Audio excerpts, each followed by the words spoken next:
বিশ্ব সংবাদে আপনাদের স্বাগত। শুরুতেই সংবাদ শিরোনাম, পরে বিস্তারিত। দখলদার ইসরায়েলি বাহিনী এবং ফিলিস্তিন পুরোদমে যুদ্ধ চলছে, যার জেরে পৃথিবী এখন তৃতীয় বিশ্বযুদ্ধের দ্বার প্রান্তে। জানিয়ে দেব হাতে থাকা সর্বশেষ আপডেট আন্তর্জাতিক সংবাদ। প্রথমেই সংবাদ শিরোনাম। ইসরায়েলের স্পর্শকাতর লক্ষ্যবস্তুর ফুটেজ প্রকাশ করল হিজবুল্লাহ। এরপর জানিয়ে দিব রাশিয়ার বিমান হামলায় ইউক্রেনের বিদ্যুৎ স্থাপনা ক্ষতিগ্রস্ত, আহত 2। এদিকে ইরান প্রতিদিন 40 লাখ ব্যারেল তেল উৎপাদন করবে। এরপর জানিয়ে দিব ইসরায়েলের হাইফা বন্দরে জাহাজে হামলা করল হুথি। আরও জানিয়ে দিব হিজবুল্লাহর সঙ্গে যুদ্ধেই ইসরায়েলের চূড়ান্ত পরাজয় বলেছে ইরান। সর্বশেষ জানিয়ে দেব পশ্চিম তীরে 25 ফিলিস্তিনিকে আটক করল ইসরায়েল। এতক্ষণ শুনছিলেন সংবাদ শিরোনাম, এবারে বিস্তারিত। তবে অনুরোধ থাকবে ভিডিওটিতে একটি লাইক করবেন এবং কমেন্ট করে জানিয়ে দিবেন কোন জেলা থেকে আপনি আমাদের এই ভিডিওটি দেখছেন। ইসরায়েলের স্পর্শকাতর লক্ষ্যবস্তুর ফুটেজ প্রকাশ করল হিজবুল্লাহ। ইহুদিবাদী ইসরায়েলের গুরুত্বপূর্ণ ও স্পর্শকাতর স্থাপনার ভিডিও ফুটেজ প্রকাশ করেছে লেবাননের ইসলামী প্রতিরোধ আন্দোলন হিজবুল্লাহ। ইসরায়েলের অবৈধ সরকার যখন লেবাননের হিজবুল্লাহর বিরুদ্ধে সর্বাত্মক যুদ্ধের হুমকি দিচ্ছে, তখন আজ রোববার হিজবুল্লাহর সামরিক গণমাধ্যম বিভাগ এই ফুটেজ প্রকাশ করল। ভিডিও ফুটেজ সম্পর্কে লেবাননের আল মায়াদিন টেলিভিশন চ্যানেল বলেছে, দখলদার ইসরায়েলের সামরিক বাহিনীর কাছে নিরাপত্তার দিক দিয়ে গুরুত্বপূর্ণ এবং স্পর্শকাতর স্থানগুলোকে হিজবুল্লাহ চিহ্নিত করেছে। প্রকাশিত ফুটেজে যেসব গুরুত্বপূর্ণ স্থাপনাকে চিহ্নিত করা হয়েছে তার মধ্যে রয়েছে নেগেভ মরুভূমিতে অবস্থিত ইসরায়েলের দিমোনা পারমাণবিক চুল্লি, তেল আবিবের বেন গুরিয়ন আন্তর্জাতিক বিমানবন্দর এবং নেভাতিম বিমান ঘাঁটি। এর বাইরে আরও কিছু গুরুত্বপূর্ণ স্থাপনা রয়েছে, যার মধ্যে হাকিরিয়া কমপ্লেক্স, যেখানে রয়েছে বর্বর সামরিক বাহিনীর জেনারেল স্টাফ এবং শীর্ষ সামরিক কর্মকর্তার বাসাবাড়ি। এছাড়া রয়েছে রামাত ডেভিড বিমান ঘাঁটি এবং লেবানন উপকূলের কারিশ গ্যাস ক্ষেত্র। রাশিয়ার বিমান হামলায় ইউক্রেনের বিদ্যুৎ স্থাপনা ক্ষতিগ্রস্ত, আহত 2। ইউক্রেনের কর্মকর্তারা জানিয়েছেন, নতুন করে শনিবার রাশিয়ার একাধিক ক্ষেপণাস্ত্র ও ড্রোনের রাতভর হামলায় দেশটির দক্ষিণ পূর্ব ও পশ্চিমাঞ্চলে জ্বালানি স্থাপনাগুলো ক্ষতিগ্রস্ত হয়েছে। তাছাড়া সেখানে কমপক্ষে 2 জন জ্বালানি কর্মী আহত হওয়ার খবর জানা গেছে। ইউক্রেনের বিমান প্রতিরক্ষা বাহিনী জানিয়েছে, চলতি সপ্তাহে রাশিয়ার দ্বিতীয় বড় হামলায় তাদের ছোড়া 16টি ক্ষেপণাস্ত্রের মধ্যে 12টি এবং 13টি ড্রোনের সবগুলোই ভূপাতিত করা সম্ভব হয়েছে। ইউক্রেনের ওই অঞ্চলগুলোতে রাতে কয়েক ঘন্টা ধরে বিমান হামলার ব্যাপারে সতর্কতা জারি করা হয়। দেশটির জাতীয় গ্রিড অপারেটর ইউক্রেনাগো জানায়, দক্ষিণ পূর্বাঞ্চলের জাপোরিঝিয়া অঞ্চল এবং পশ্চিমে লভিভ অঞ্চলে তাদের স্থাপনার যন্ত্রপাতি ক্ষতিগ্রস্ত হয়েছে। তাছাড়া তাদের 2 জন কর্মীও আহত হয়েছে।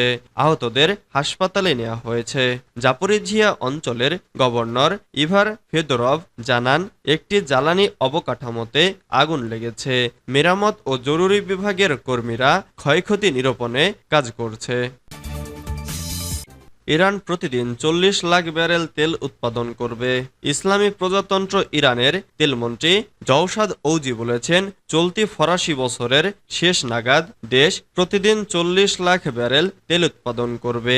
গতকাল শনিবার এক সংবাদ সম্মেলনে তিনি বলেন, 2021 সালের গ্রীষ্মকালে তেলের যে সর্বনিম্ন উৎপাদন ছিল তা থেকে বাড়িয়ে সম্প্রতি মাসগুলোতে রেকর্ড মাত্রায় তেল উৎপাদন করা হচ্ছে। ইরানি তেলমন্ত্রী বলেন, আমরা তেল উৎপাদন প্রতিদিন 22 লাখ ব্যারেল থেকে বাড়িয়ে 36 লাখ ব্যারেলে উন্নীত করেছি এবং চলতি বছরের শেষ নাগাদ তেলের উৎপাদন 40 লাখ ব্যারেলে পৌঁছানোর পরিকল্পনা নেওয়া হয়েছে। ইরানি তেলমন্ত্রী জানান, তার সময়কালে প্রাকৃতিক গ্যাসের উৎপাদনও প্রতিদিন 5 কোটি 30 লাখ ঘনমিটার বেড়েছে।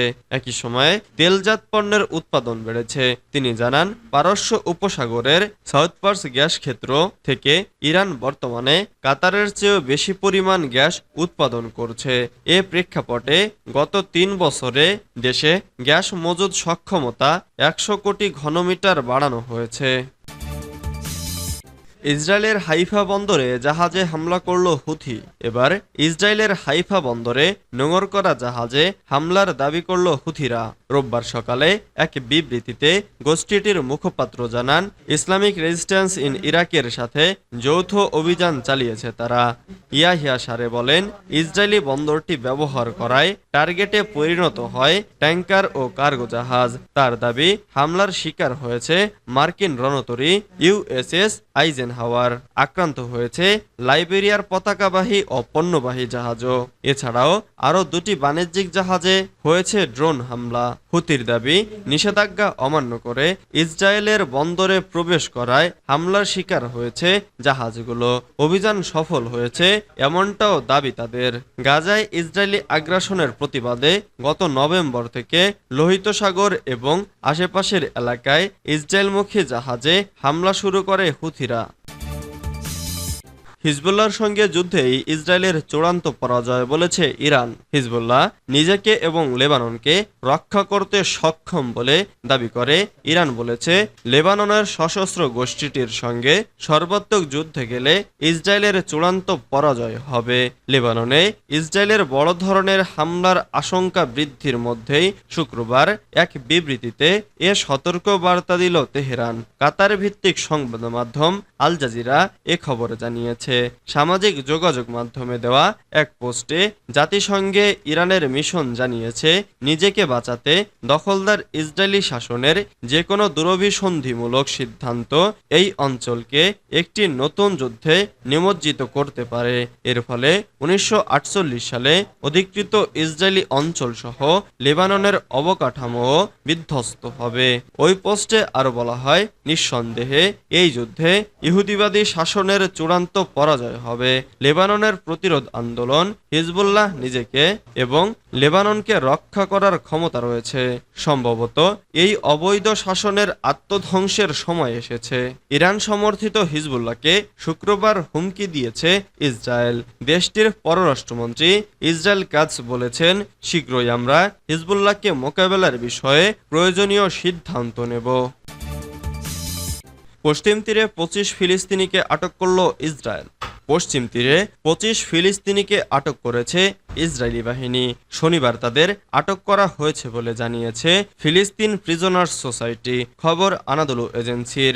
বন্দি বিষয়ক কমিশন এবং ফিলিস্তিন প্রিজনার্স সোসাইটির এক যৌথ বিবৃতিতে বলা হয়, শিশু ও সাবেক বাসিন্দা সহ 25 জন ফিলিস্তিনিকে আটক করেছে ইসরায়েলি বাহিনী। এর ফলে গত 7 অক্টোবর থেকে ইসরায়েলি বাহিনীর হাতে আটক ফিলিস্তিনিদের মোট সংখ্যা 9325-এ পৌঁছেছে। সংগঠনটি জানিয়েছে, এসব ফিলিস্তিনিদের মধ্যে নাবলুস, তুলকারম, রামাল্লাহ এবং হেব্রন শহর থেকে বেশিরভাগকে আটক করা হয়েছে। এছাড়া ইসরায়েলি বাহিনী অভিযান পরিচালনার সময় ফিলিস্তিনিদের মারধর ও দুর্ব্যবহার করেছে এবং তাদের বাড়িঘর ও সম্পত্তির ক্ষতি করেছে। গত বছরের 7 অক্টোবর থেকে গাজা উপত্যকায় ইসরায়েলের চলমান আক্রমণে নিহত ফিলিস্তিনিদের সংখ্যা বেড়ে কমপক্ষে 37,551 জনে পৌঁছেছে। এছাড়া হামলায় আরও 85,911 জন অন্যান্য লোক আহত হয়েছে, যাদের বেশিরভাগই নারী ও শিশু।